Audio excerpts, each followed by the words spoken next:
ஒரு பாத்திரத்தில் இன்ஸ்டன்ட் குலாப் ஜாமுன் மிக்ஸை நம்ம சேர்த்துக்கலாம். கொஞ்சம் கொஞ்சமாக தண்ணி சேர்த்து இந்த மாதிரி ஸ்டிக்கியாக வர்ற மாதிரி பிணைஞ்சி வச்சுக்கோங்க.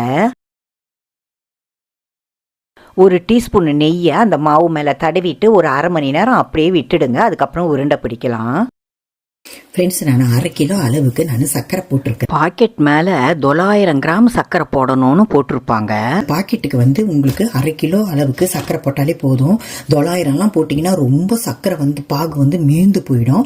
இப்போ 1/2 கிலோ அளவுக்கு நம்ம சர்க்கரை போட்டிருக்கிறோமா, அதே அளவுக்கு, அதாவது 1/2 கிலோன்னா இதில் 2.5 பிடிச்சிது, அதே 2.5 தண்ணி ஊற்றணும். எவ்வளோ சர்க்கரை போடுறீங்களோ அந்த அளவுக்கே நீங்கள் தண்ணி ஊற்றணும்.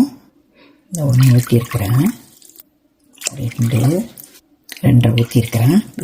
ஒரே ஒரு சிட்டிக்காக உப்பு போட்டுக்கலாம். உப்பு வேணும்னா குங்குமப்பூ போட்டுக்கலாம், அப்படி இல்லைன்னா கலர் வேணும்னா கலர் போட்டுக்கலாம்.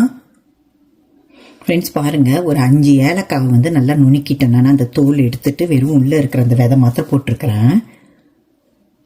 நான் ஃபுட் கலர் போடுறேன், ஒரு பிஞ்சு போடுறேன் உங்களுக்கு. ஃப்ரெண்ட்ஸ், இதை நான் அடுப்பில் வச்சுருக்கிறேன். சர்க்கரை கரைஞ்சி கொஞ்ச நேரம் கழித்து நம்ம நிறுத்திட வேண்டியதான். இதுக்கு பாகு பதம் அந்த மாதிரிலாம் எதுவுமே தேவையில்லை.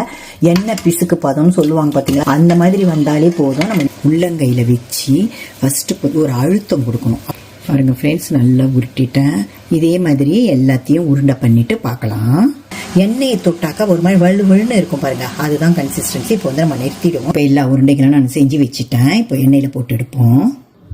மீடியம் ஃப்ளேமில் வச்சுங்க, லோ ஃப்ளேம்லேயும் வைக்காதீங்க, ஹை ஃப்ளேம்லேயும் வைக்காதீங்க. இந்த மாதிரி உருண்டைங்களை போட்ட உடனே உங்களுக்கு எழும்பி வரக்கூடாது. கொஞ்சம் நேரம் கழித்து தான் எழும்பி வரணும். போட்ட உடனே எழும்பி வந்ததுன்னா நல்ல எண்ணெய் காஞ்சிடுச்சுன்னு அர்த்தம். எண்ணெய் கொள்கிற அளவுக்கு உருண்டைகளை சேர்த்துக்கலாம். உருண்டைகள் உடையாத மாதிரி இந்த மாதிரி ஃபோர்க்கில் லேசாக திருப்பி விட்டிங்கனாலே உங்களுக்கு கோல்டன் ப்ரௌன் கலராக நல்லா வெந்துடும். சிம்மில் வச்சுக்கோங்க, அதுதான் பெஸ்ட்டு. இந்த அளவுக்கு வெந்ததுன்னா போதும். இதை எடுத்து நம்ம டிஷ்யூ பேப்பரில் தான் போடணும். டைரெக்டாக எடுத்து சூடான சர்க்கரை பாகில் போட்டுட்டிங்கன்னா தான் உங்களுக்கு உருண்டைகள் கரைஞ்சி போயிடுறது.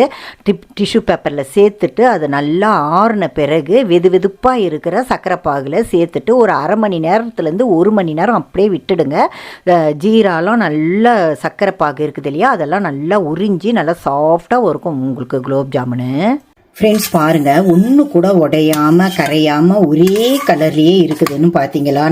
லெஃப்ட் ஓவர் ப்ரெட்டில் நான் இதே மாதிரியே குலோப் ஜாமுன் செஞ்சுருக்கேன். அது கூட ஜூஸியாக டேஸ்ட்டாக இருக்கும். அதை கூட ஃபஸ்ட்டு கமெண்ட்டில் பின் பண்ணுறேன், செக் பண்ணி பாருங்கள். பார்த்தீங்களா, இந்த பாருங்கள் அப்படியே நல்லா இந்த பாருங்களேன் ஜூஸியாக இருக்குது பாருங்கள்.